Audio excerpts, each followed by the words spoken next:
Okay, hello everybody, good morning. You're welcome to this presentation on setting up your organic home garden. My name is Uchenna Onya. I have become a home gardening enthusiast. I won't use the word by accident. I've always liked home gardening, but never really just tried my hands at my backyard a couple of times. And right now, I'm so enthusiastic about it.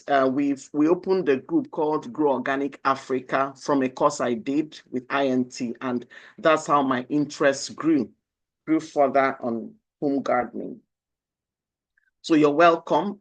We're going to please keep your questions, or you can take note of your questions as we progress. We will have a session on Q&A after the presentation. So please bear with me.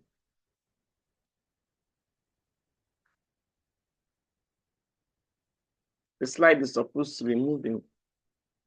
I don't know why it's not moving. Let me just.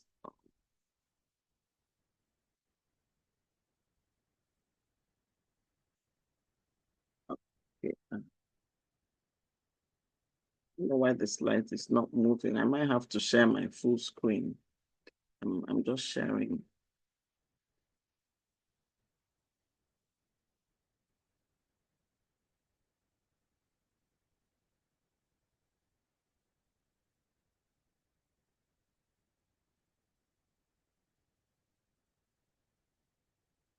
Okay, let me just stop the share and see what's going on with the slides. Yeah.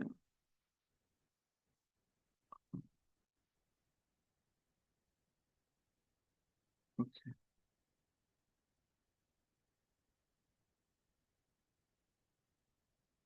Okay, I think this one should be able to move. Can you still hear me, please? We can very well. Yes. Okay, good. I'm trying to find this meeting. Okay. Apologies for the glitch. I'm sharing again. Hopefully it should be able to.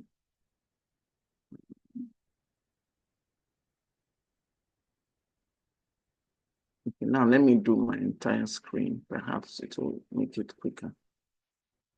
Okay. Okay. Yeah, it's moving now. Can you see it, please? Let me know if you can see the screen. Yes, please. Okay, so right now, this is the agenda. This is the table of contents that we have for today. We're going to be going through all of this. And just take a look at the screen. We'll be looking at why we need a home garden, going all the way down to making our soil fertile, how to water our garden, planting the seedlings and the seeds. And then we're going to look at some garden tools, at least the basic ones you need to start with. And then we're going to be looking at some home garden designs so that you can get inspiration on setting up your own home garden. Okay, so why do you need a home garden? I thought we should just have this conversation why we need a home garden. And we know how the economy is for starters. It will help you to save on your grocery bills. And it enhances our living space. It gives it an aesthetic appeal, especially if you set up your backyard garden in a beautiful way. So there are different designs that you may want to consider from this presentation. And, it's quite therapeutic. You can go to your garden as you're gardening. There's something it does for you. I don't know about me, but watching my plants grow gives me so much joy. And I find that watering it, pruning and all that just gives me a thrill and in a way helps me to relax. And it also enhances our air quality. We know about the impact of all the things that are going on around us on the quality of air. So as the plants are breathing out oxygen, it does something for your own area, your compound or your environment. You realize that the air is purer, you enter your garden and there's this freshness there because the plants are throwing up the oxygen to make you, to help you, to help your environment. And then organic, why organic? Why organic? Basically, organic Organic farming, simply put, is just it's farming, is growing food without harmful chemicals and pesticides. So you're not going to be using fertilizer. Please, let's make this organic. Let's try not to buy fertilizer and use manure, use compost. We're going to see how we can add the manure and compost to our soil as we proceed. Yeah, it's also safer for the environment when you're doing your gardening without all these harmful chemicals, because they do affect the environment, especially the soil. The health of your soil is impacted. They destroy the biodiversity and some of the things in the soil that should help your plants to grow.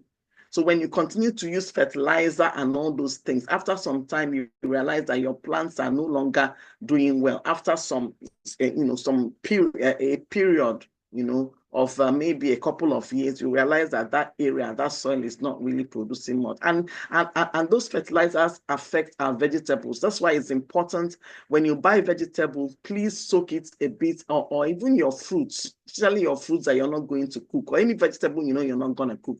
Please make sure you soak it in bicarbonate of soda before you wash it there properly before you eat it, because it helps to wash out the chemicals that are used by the farmers. And of course, it promotes our health and nutrition. When you're eating organic, we know that organic, even abroad, is really expensive because it's supposed to be more healthy. So as you're taking organic, it's much more healthy for you.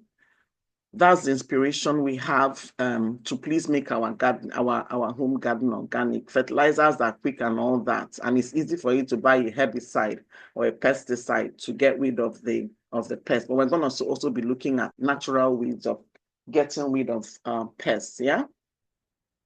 So before you plant, you don't just go and use any plant in your backyard, any soil in your backyard for planting.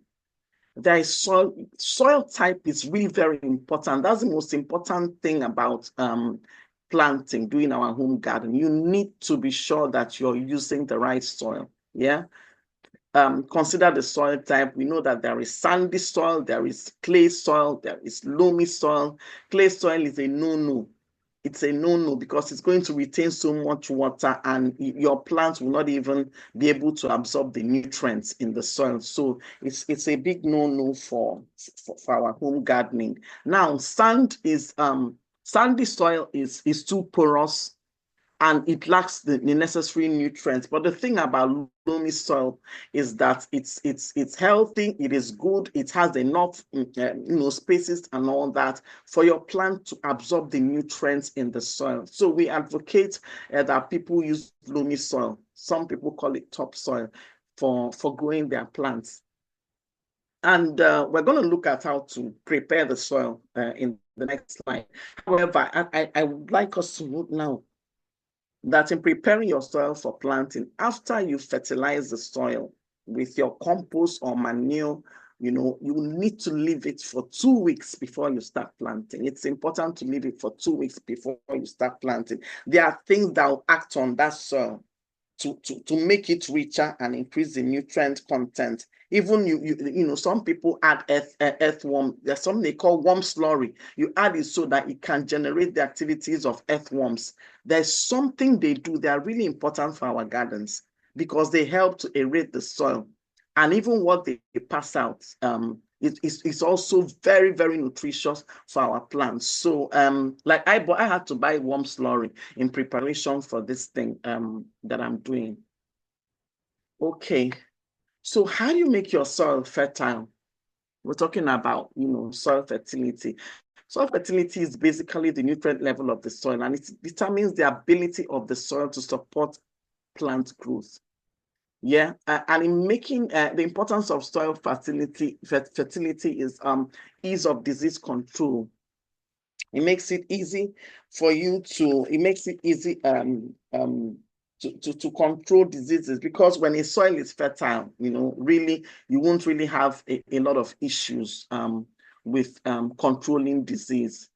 It improves the soil texture and structure when you add the manure and other things, and with the activities of these organisms in the soil, that will be generated when you add the manure and all of that. It improves the soil texture. It makes the soil easy. It makes it easier for the plants to absorb the nutrients and for the plants to grow. It makes watering the garden also easier for absorption of nutrition. So now, how to improve your soil fertility? Number one, you can use compost. You can buy it. You can buy compost. Some people sell it already. Or you can decide to make your own compost. You can make it yourself. You make it from your kitchen waste. You can make it from your eggshells, from your eggshells, from food waste, even your vegetables, your salad waste, your yam peelings, your onion, the back of onion, or even any onion, just your food waste. So what you can do is you can get a bucket or get a compost bucket. Some people buy those compost buckets and just compost the thing for a period of 4 to 6 weeks. Put them there a period of 4 to 6 weeks and then cover. Make sure you cover it. After some time, you open, and then to let some things from the air get into it, and then you add it to the soil. You can also use manure. You buy ready-made manure. You can use chicken manure. You can use cow dung. You can use pig droppings. There are different ones, but please, you need to ensure that you don't buy the wet ones. The wet ones will destroy the roots of your plants. So make sure you buy them dry. That's why it's better to just buy dry manure. Don't get the wet one, because it smells and emits heat, which are harmful for the roots of your plants. Yeah. You can also use dried leaves and dried grass clippings. Mix them up. You can use that to improve your soil fertility. You can use manure or manure tea or compost tea. There's something called manure tea or compost tea. One manure tea that I know is plantain or banana peels. Oh, they are fantastic for growing your plants. They are fantastic. You soak them in water for a number of days, and then you just pour the water. That's the tea. Yeah, you just pour the water into the soil. And then you have warm casting. That warm casting is what I told you about. There's something that you pour in the soil that will then generate the growth of these earthworms. And then there's something that's called bokashi composting. So in bokashi composting, you use your kitchen waste, and eggshells, plantain peels, vegetables, and you put it in a bag called bokashi bag. You seal it. People are selling those bokashi bags right now. Then you can then add the compost to the soil after all of this. So bokashi composting is getting more popular. I know some people that are selling it. Even the lady that was supposed to handle this presentation, I know that she sells that bokashi bag. You can also check it out on the web after this. They are selling it in Nigeria. I saw that some online shops are selling it. I'll quickly move. So preparing your container. In choosing the size of your container, you need to realize that there are heavy feeders and plants that don't feed too much. For heavy feeders like pepper, tomatoes, you need to use large containers. You need to use the large ones, yeah?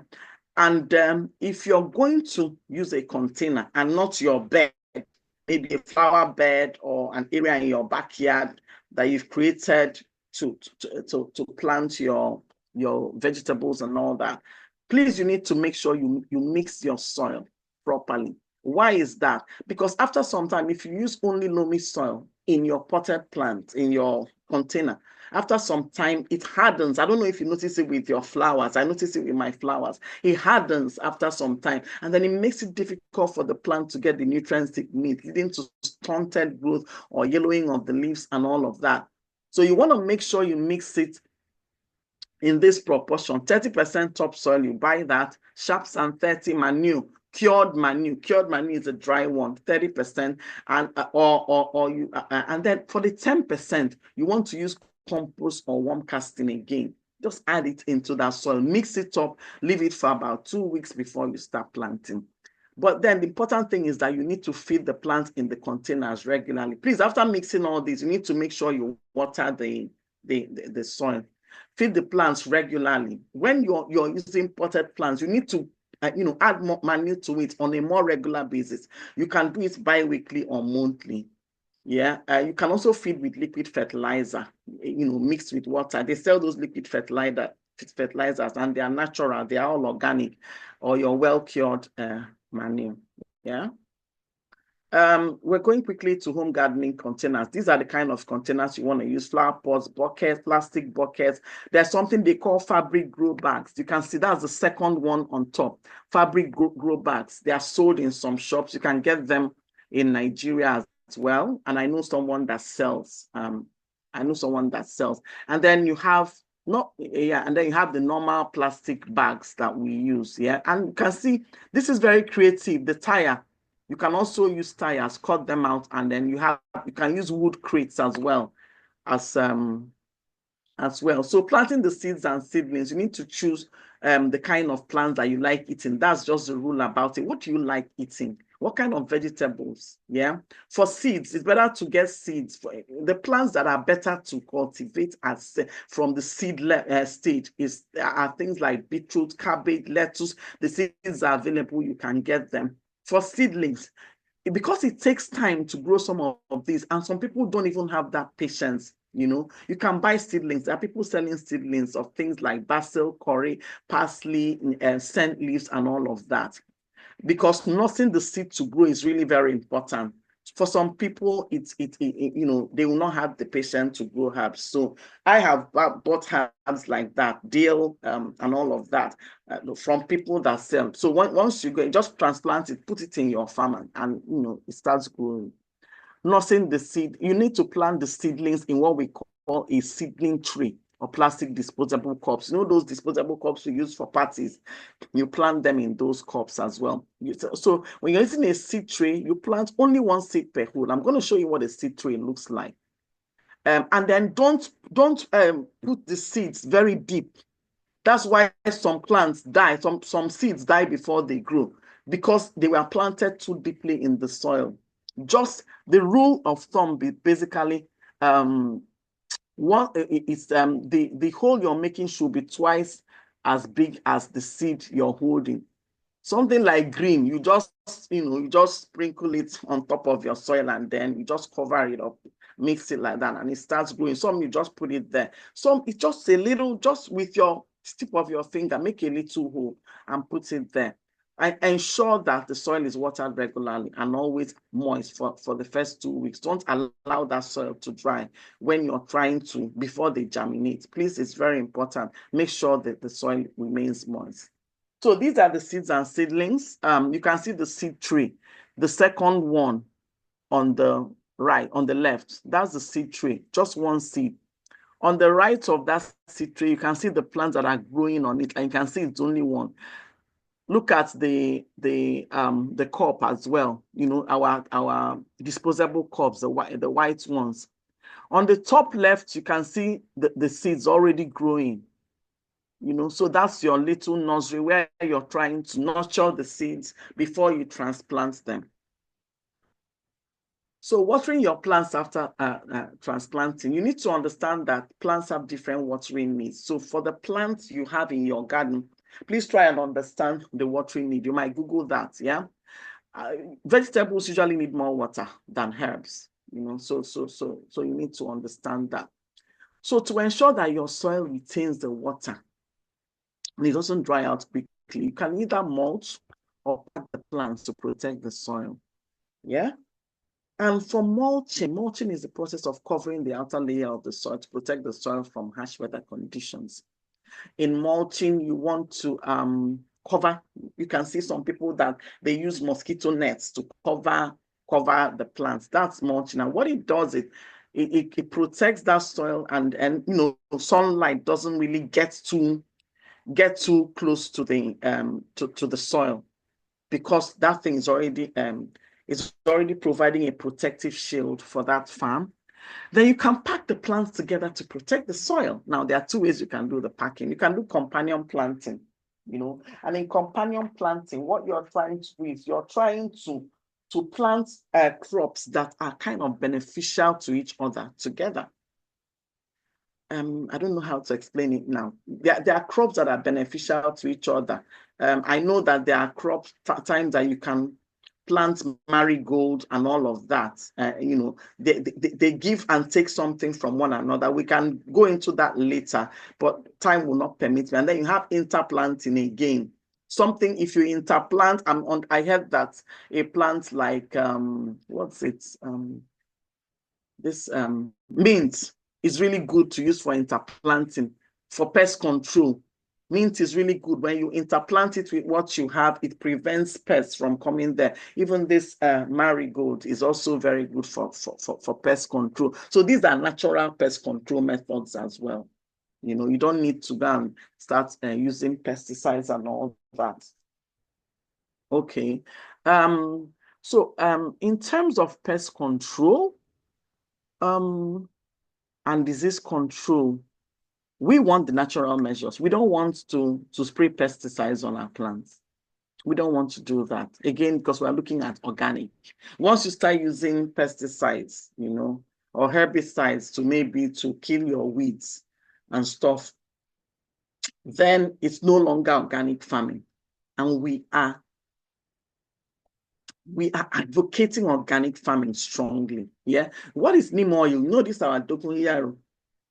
That is it. That's what it's called neem oil. There's oil that is derived from it, and it's called neem oil. It's using the neem oil is more of a preventive measure. So you want to spray it using a spraying can. I'm going to show you what a spraying can looks like. You want to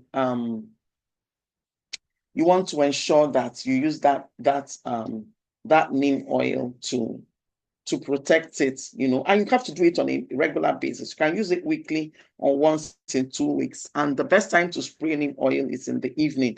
Don't spray it in the morning or in the afternoon, because it's going to burn the roots of your plants. Because once the sun comes and acts on it, it begins to burn, because it is oil. It's oil. So you don't want to do that. And you want to mix it with a tablespoon of neem oil with 2 liters of water. Add 2 drops of your washing liquid, your liquid soap for washing your dishes. Add 2 drops in there, mix everything together, and spray it on the plants. Another thing is garlic and chili spray. You blend them together, mix them with water and spray. Another fantastic one is bicarbonate of soda. There are so many pests, so many plant diseases that you can use this bicarbonate of soda to treat, including the neem to a lesser extent. But there are a lot of things, all these yellowing or browning of leaves, called blight, which affects tomatoes and all that, spider mites, when you notice that the upper leaves of your plants are folding and all of that, you can spray your bicarbonate of soda mixture, and you have it treated. So companion planting, I mentioned companion planting earlier under what you can do to retain your soil moisture. Basically, when you're packing the plants. So companion planting is really, really very important for pest control, because when you're doing it, one plant, there are pests that cannot feed on the other plant. Okay. It's preferable actually to spray. So when you plant the crops that are beneficial to each other, it repels some pests that would ordinarily have come to some of those plants, because they know that the other plants, they cannot come near it. Also interplanting. Yeah. So don't walk in the garden when everywhere is wet, especially after a rainfall. You need to check that, because I understand that diseases spread faster when you begin to walk in the garden when everywhere, the whole place is wet, and you also need to keep your garden tools clean, sterilize them after using them on diseased plants. Maybe you've pruned some diseased plants, or you have used your hand gloves and all that to weed some of those things off, so to pull some of those leaves off. Please make sure you sterilize, wash the hand gloves, do everything properly to control the spread of disease. Yeah. And here are some gardening tools. We have garden knife, You need a knife for your garden, of course, for harvesting, and maybe some use it for pruning. You need your gloves. That's a compost bin over there. I said you can get a compost bin for yourself. What I use for my compost is these paint buckets.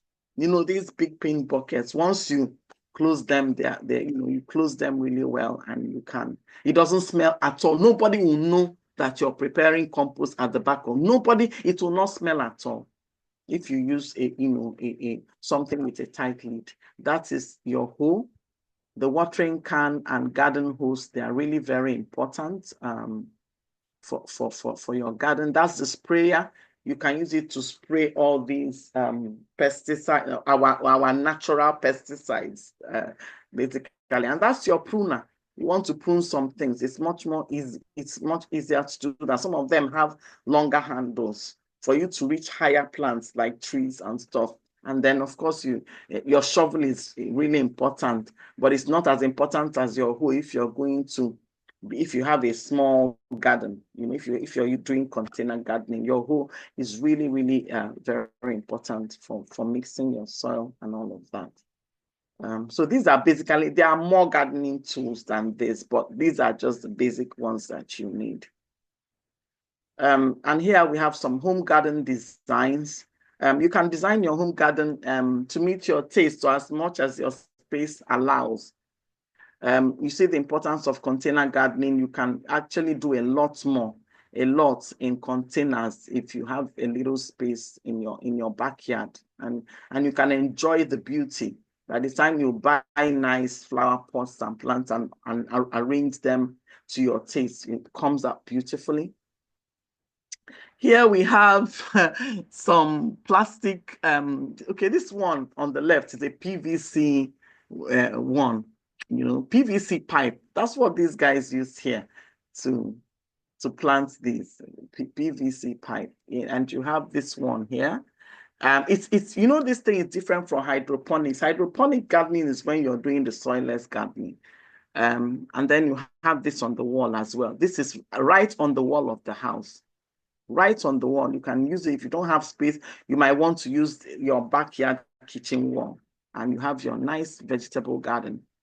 And the ones on the right here, on the left, those are plastic bottles. Like the big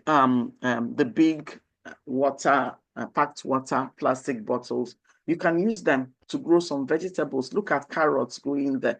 Vegetables that don't need deep roots. You can use them, and herbs, especially your herbs. That is our raised bed garden, the one that is more popular here. Although this has been bordered around the edges with wood. Yeah, you can also design your garden like this. And that's it. So thank you very much for listening. Thank you so much. If you have any questions, your questions can come.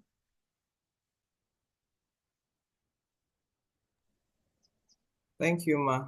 This is very, very interesting, seriously. I know we agreed to take questions on the group, so we'll just have 2 more minutes for anybody that wants to ask questions here.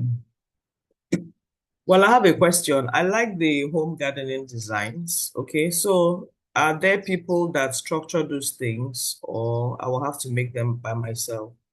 Like the bottle one, I can just keep it along a wall. Then two, if I'm doing my nursery, do I place it under the sun or somewhere that has shade? So that's my question. Thank you.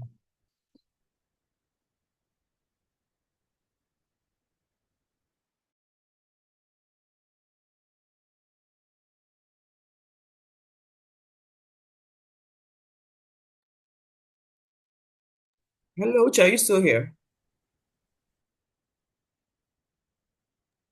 I was responding. I forgot I was on mute. Sorry, I muted.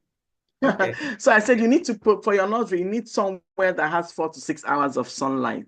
Yeah, but I have an expert here who can, take this particular question. She's an expert at setting up home gardens.